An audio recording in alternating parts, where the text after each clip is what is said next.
All right, we'll get started, guys. First question will go to Ben, and then we'll go to John after that. Yeah, Tony, I was just curious if you had an update on Pav, and also just going throughout this week. Do you feel like it's been business as usual for the guys? I know there's been a lot of hoopla kind of outside of the facility about the atmosphere this weekend. Do you feel like the guys have handled that well and it's been business as usual? Yeah, I think it's been different business because, we came off a sweep in really cold weather on the road against an SEC opponent and then had to travel or fly on Monday morning, which is very unique. And then we get the announcement, full capacity. Tuesday's game came with so many challenges. It was ridiculous. And our guys rose to the occasion, and we were in control of that game for quite some time. Gave a couple guys a chance to play, and a couple guys, didn't do so well. That's just cost of doing business, in my opinion. But overall, I was impressed with Tuesday more than maybe any other Tuesday. And then Wednesday, kind of, again, back to business. We did our exact same. We've kind of fallen into a Wednesday routine, and that's what we did. But there was a different energy yesterday. I think the guys were glad they did well on Tuesday, breathe a fresh air or breath of fresh air that they were able to win the game and now get ready for something they're excited about, which so is Arkansas, so is Mississippi, whoever they're playing, and everyone else. It's deep into the year. It's May. There's no school, and it's SEC baseball. You have an update Lots on of Pav? So yeah, sorry about that. He's getting an X-ray in an hour. Yesterday he did throw. I think in an emergency situation, as of yesterday, he could at least catch. But obviously, we're not going to play him unless he can hit. And we need to see what that X-ray looks like. So I'll shoot you a note when we get the answers. Lots of baseball to be played. You got it changed. John Wilkerson. Go ahead, John. Hi, Coach. Lots of baseball to be played, and I don't think there's any question. You do celebrate the seniors this weekend, and while there are 8 that will be recognized, each has had an impact, and a handful of those were here before you got here. What is it like to see them go into their final home conference series with so much on the line?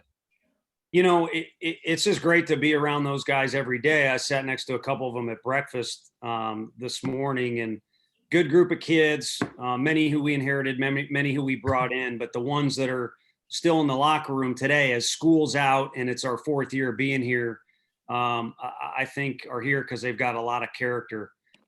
Senior day with our sport is always a little, I don't want to say goofy, but it's different because of the draft.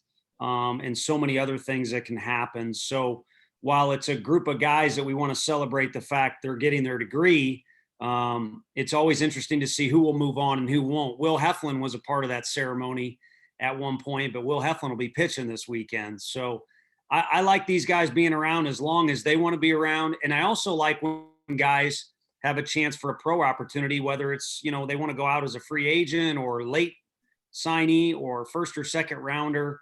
We want to help our guys move into pro ball as soon as they're ready and as soon as they want to, as best we can. So there's always a little asterisk or side note to that stuff. But Sunday we'll have a little brief ceremony, and it'll be one more thing the guys can kind of rally around a little bit.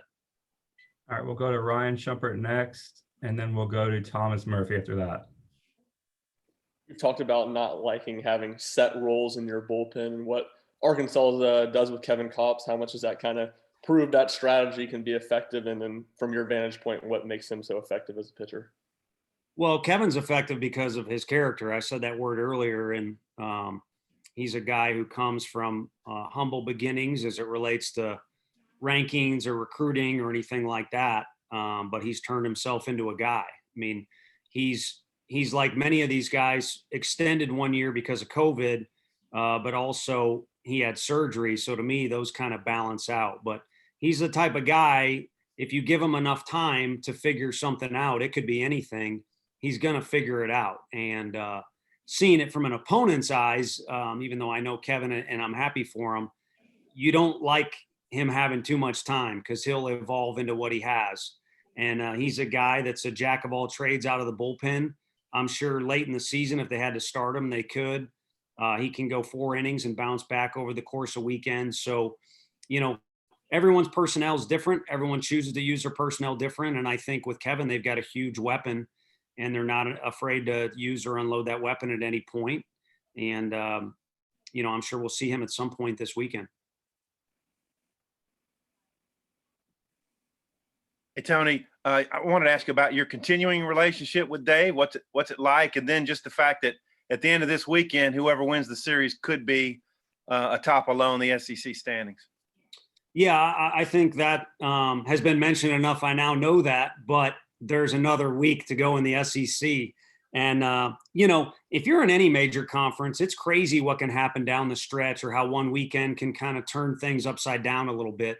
But in this weekend in particular, I don't even want to say best case scenario, worst, just when you go on the road or you're at home and you're playing somebody, so many different things can happen with your RPI and the record and all that. So I think the best time to kind of look up and see where you're at is when you're on the bus to Hoover. And the SEC tournament is certainly something everyone wants to win, but it is kind of that one moment. The teams that are settled near the top can kind of catch their breath a little bit. Until then, I think it's best to kind of keep our nose down and keep going, especially where we're at in the history of our program. Phenomenal in the Rod Delmonico days, a little bit of a dip, and kind of back on the climb. We still, even though I like our club a lot, we haven't done what some of these other programs have done in recent history. So to get caught looking at that stuff too much, I think would be a mistake. Okay, and then finally, you've lost one series this year. Arkansas has lost no series this year. How difficult is that to pull off weekend after weekend? It's ultimately how you're judged every year. And the committee, when they sit down, they look at your series record. And, the one we lost was a heartbreaker. I think that Sunday was a day where we just didn't play our best baseball for whatever reason. So when you go into each game, if you do get beat, you want to get beat with your best punch. And, most of these series come down to 1-1 on Sunday or game 3. And again, you want to throw your best punch. I think in that one series, Vanderbilt's a phenomenal team. They're a national championship contender. But I think there was that one little thing where we just weren't ourselves that day for whatever reason. It wasn't because we didn't want to win. So for each series, that's how we want to hold ourselves accountable. And because we've got a talented group and they've kind of got a will to win, we've been able to win majority of our series. But even to do that is difficult. So to string together a deal where you haven't lost any, I don't know what you can relate that to, throwing a no-hitter in the big leagues or anything like that. But in this league, you're certainly making your own breaks, and you're maybe even catching a break here or there. All right, we'll go to Madison next, and we'll go to Bob Holt after that. Hey, Coach, pivoting a little bit here. You talk about the history of this program. Big news out of Rocky Top today. Todd Helton has been selected for induction into the College Baseball Hall of Fame. His name really speaks for itself around here. He doesn't need any type of introduction, but I just wanted to get your thoughts on today's news and kind of what Helton means to this program. I think he means a lot for just the whole community because he's a local guy, and he's a warrior, blue collar guy who is ultra competitive, bled the orange, and not an ego guy. Obviously, he was on the field because he believed in himself as much as anybody, and just a tough, ultra tough competitor. But when he's around these guys or just out and about in the community, he doesn't expect, to be held to a different standard or be weighted on quicker than somebody else. He just sees himself as a guy. And that's a pretty rare combination. And for our kids, I know he's been a mentor to those guys that'll be celebrated on senior day, like Pete Durkee and Luke. But for the younger guys, they just kind of are in awe of him. If they can shake his hand, they literally feel like one of them said this one day, they hit better BP that day because they shook hands with Todd. So just very happy and fortunate that I've got to cross paths with him and meet him. I respect the fact that he follows our team as close as he does. But I'm happy any recognition he gets in his career because I think there's another thing that he needs to be recognized for before all is said and done. And if people look at things the right way, then he'll get his just due with every organization or every group that's looking to honor him. Bob? Hey, Tony, how you doing? Congrats Good, on Bob. all the success. Thank you. Yeah, I had some laptop issues, so I got on here a minute or two late. But I don't think you've been asked about this. But just how would you describe your relationship with Dave Van Horn? I guess both personally and professionally. Yeah, well, I think anytime you have a boss, you want someone that trusts you and is willing to give you the freedom to kind of do your thing and prove yourself. If you get hired, that means they thought you could do the job well, and so you want to be given the chance to prove that you can do that. And could not have asked for a better environment to work in as an employee. Again, we've all been in bad ones, we've all been in good ones, at least I think so. And that was a really good one for obvious reasons. I mean, the fans there are tremendous. The kids I got to be around were great. But I really felt like I had a lot of breathing room. There was no uncomfortable moments at work every day. And so I've tried to make sure I implement that up here. And I'm sure I'm guilty of not being that guy, or hey, he's in a bad mood, or he didn't like that I did this or that. But for the most part, I think the reason our kids have developed here is because that's been copied, where I think we have the best pitching coach in the SEC. Everyone else probably thinks they do too, but Frank's resume is pretty dang good. I mention Q, our strength coach, all the time. Our base coaches, Ross Kivett and Josh Helander, and there's other folks too. I think they're the ones developing our players that are all of a sudden kind of jumping up and biting the blue bloods of the conference here and there. And so that's one thing that, like I said, has kind of been Xerox copied. And Dave said you guys talk, during the season. I don't know if maybe you don't talk this week, but kind of what does he mean to you? And he's got a pretty big coaching tree now. What does he mean to you personally? Well, to bring me into the conference, what he means is this is how I got the job. There's a lot of ways I could go with that, but when they first called, the SEC is probably seen as arrogant by other people outside of it, whether it be football, baseball, even other sports, but it's for a good reason. I mean, there's just more people that are fired up about this thing. That's why the crowds are so big, and the talent is as good as anywhere in the country year in and year out, at least with our sport. So it's kind of like almost like Hollywood. Once you're in the circle, you're in the circle, but some people never catch that break, even though they're worthy of it or they've earned it. They don't get that break to kind of be invited to the party, so to speak. And for whatever reason, he and the staff there believed in me and brought me into the league that's a monster. They called it the men's league. I remember Jorney saying that all the time when I first got there, and got me into that league. And if I was not in the SEC, I never would have been a candidate for this job. Right or wrong, I think administrators feel the more you know this league, the better suited you are to maybe work in the league. Obviously, there's been guys that have proven that wrong too. So again, I sit here now at a job that I love, at a place that I love because of all that.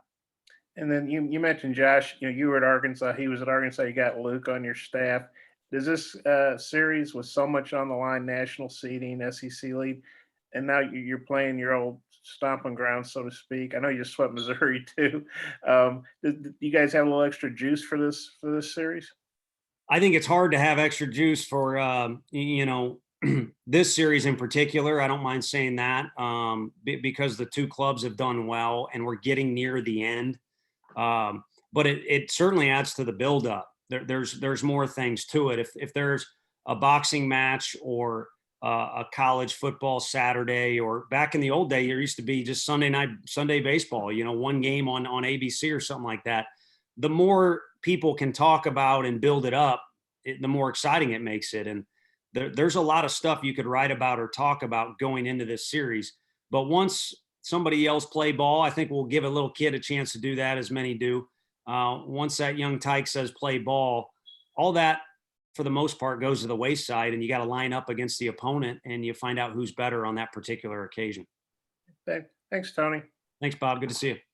All right, we'll go to Andrew Hutchinson next, and then Seth Campbell after that. Tony, I just wanted to ask a follow-up about Kevin Kopps. I don't know how involved you were with his recruitment, but what do you remember, any memories of him during your last couple of years at Arkansas? And was there anything, he redshirted his first year at Arkansas. Was there anything that kind of foretold that he would have this level of success down the line? Yeah. So I'll go, not necessarily the last couple of years there, but, the start of the recruiting process was Kevin was the guy that would email you, anytime he woke up breathing. And it wasn't just to us, it was to a lot of other schools, including Houston, where Frank Anderson was working. And, we're at Texas. And normally when you're at a tournament, now things are different, but people will flock to a Dylan Cruz game or, a game where, a big time superstar is playing, and you kind of got a flow of how the tournament's going to go. And there was a game that really no one belonged to be at. The Southwest Texas Sliders were playing, but there was A&M, and then there's Frank from Houston. And we all just kind of laughed at each other. Pretty soon there's like 8 guys, and we're all like, he got you too, didn't he? And, he was diligent about emailing you when he was going to pitch, where he was going to be. And, a short right-handed mid-80s guy, not many people cared. But on that particular occasion, there was about every big school they were watching because they didn't have anything better to do. Well, now all those schools fear Kevin Kopp's coming out of the bullpen a little bit, other than Arkansas. So a pretty cool story overall. But the latest kind of memory I have is, seeing his dad at the series, and he had some nice things to say. It was just good to see him. Just a really good guy. And so, apple doesn't fall far from the tree. I think he came from a great family. So when you got to meet Kevin, you're like, okay, he's pitching and he's having success for a reason, but he's going to be successful down the road in baseball and in life just because of who he is. And I know his work ethic is probably talked about a ton there. I mean, he probably works too hard. So no surprise that he's successful. And like I said before, I'm very happy for him. But to this extent, there ain't anyone who would ever envision that. He's kind of becoming an entity unto himself. And it's a good story for younger kids watching, and it's a good story for his teammates. It's a good story for any other SEC guy that's sitting on the bench watching him pitch when he comes in. All right, Seth said he was good. So we'll go back to John, and then we'll finish with Ryan. As far as the scouting report itself, just a matchup between the two teams, 17-7 in the league, and it's power against power in so many areas. Yeah, I mean, that's the definition of this league. Like I said, Jorney used to call it, the old pitching coach at Arkansas, the men's league. And, they're all men's league. I mean, these guys are growing up and they're big and strong, and we've gotten beaten by non-SEC teams. But this league is a power league, power arms, incredibly strong bats, and bodies that are just fast moving down the line, on defense, you name it. And they've got that 1 through 9. I mean, there's not a lot of breathing room in the lineup, and you see big physical guys or guys who can hit the ball a long way. And then, what's kind of become their mantra before they get to Kevin Kopp's is a lot of power arms. I don't know what everyone says about us. Alls I can, kind of feel like they're the cardiac kids at some time. I know what our group is, just kind of have that find a way type deal is their strong point. But I also think we've got some skill sets that we can brag on a little bit at times. So, matchups make a story sometimes. It'll be interesting to see what is the thing that stands out most as a difference maker between the two teams in game 1 and then ultimately at the end of the series. I wanted to ask you about Elijah. I think he's pitched 3 of the last 4 weekends. Just where's y'all's confidence level with him? And I guess where have you seen him change? Why do you feel more confident in him than y'all did at the start of SEC play? Well, you sit there in the dugout and, you kind of look at what's going on in the game. I mean, if it's a quick 1, 2, 3 inning, then it's like, yeah, this guy's throwing the ball well. But the other thing you do as a coach, I think, is you watch how the ball's coming out of his hand. And there was a point in there somewhere between Austin Peay and some of his more recent outings where he just wasn't throwing the ball confidently. And for whatever reason, you could feel that and see it from the dugout, all of us, not just me.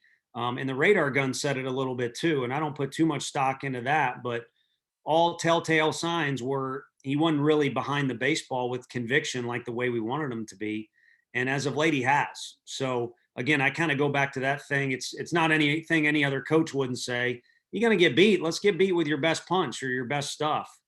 And as of right now, when he goes out there, that's kind of the mentality you see kind of coming from him. And that's the way the ball's coming out as well.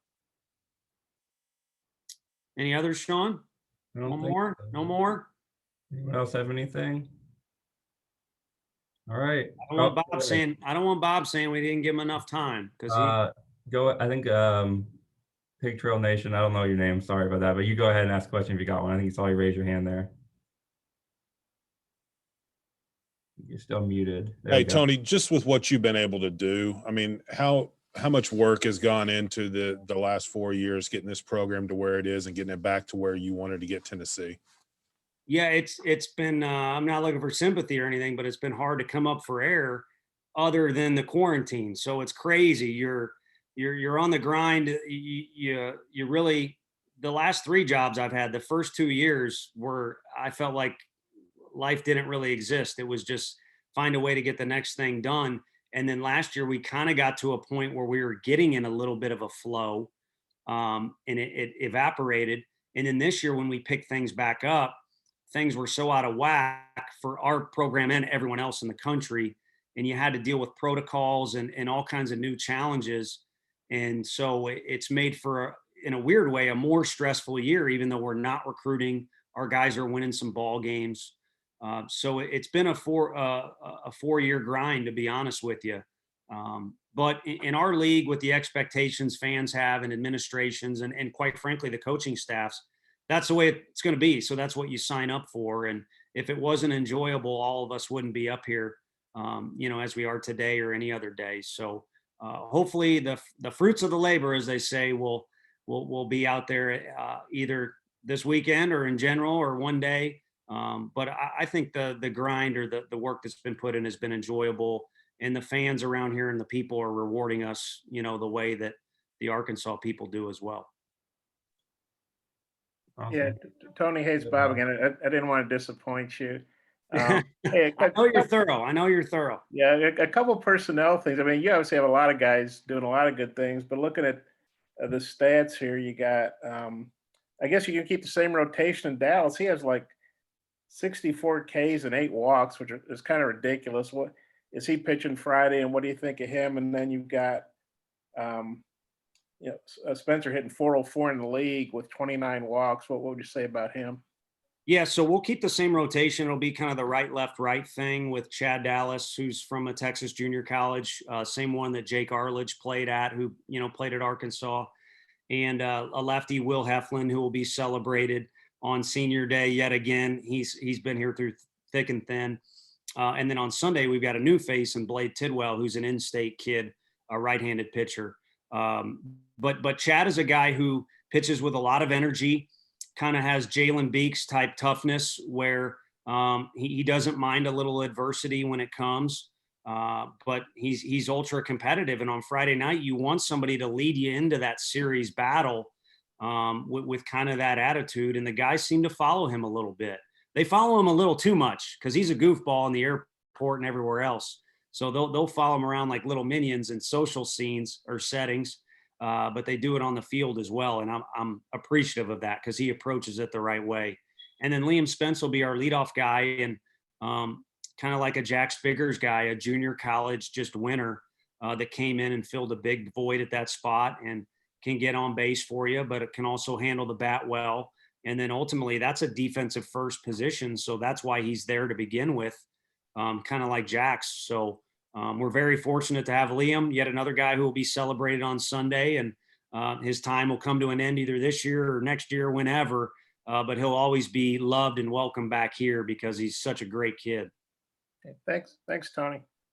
You bet. Thanks, guys. I really appreciate it. Let me know if you need anything else. All right. Thanks, Coach. Appreciate it.